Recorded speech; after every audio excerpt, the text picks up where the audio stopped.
საქართველოს პროკურატურამ, კანონიერი ქურდობის, ქურდული სამყაროს წევრობის, ქურდული სამყაროს საქმიანობის, მხარდაჭერის და კანონიერი ქურდისათვის მიმართვის ფაქტებზე 50 პირს ბრალდება წარუდგინა. საქართველოს შინაგან საქმეთა სამინისტროში ჩატარებული გამოძიებით დადგინდა, რომ ქურდული სამყაროს წევრები, ქურდული სამყაროს საქმიანობის მხარდაჭერაში ბრალდებულ პირებთან ერთად ეგრეთ წოდებულ კანონიერ ქურდებს უკავშირდებოდნენ და სისტემატურად ქურდულ გარჩევებს აწყობდნენ.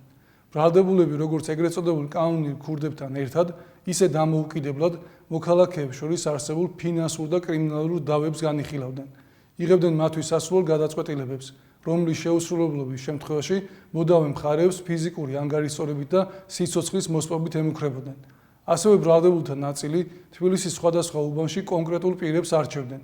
მათი ნების საწინააღმდეგოდ ინტერნეტ ბანკის საშუალებით სესხებს ააქტიურებდნენ, შემდეგ კი საკუთარ ანგარიშზე რიცხავდნენ და დიდი ოდენობით თანხებს მართსაწინააღმდეგოდ ეუფლებოდნენ. ბრალდებულებს ბრალდება ქურდული სამყაროს წევრობის, კანონიერი ქურდობის, ქურდული სამყაროს საქმიანობის მხარდაჭერის, კანონიერი ქურდისათვის და ქურდული სამყაროს წევრისათვის მიმართვის ფაქტებზე წარედგინათ, რაც სასჯელის სახით და ზომად 15 წლამდე თავისუფლების აღკვეთას ითვალისწინებს.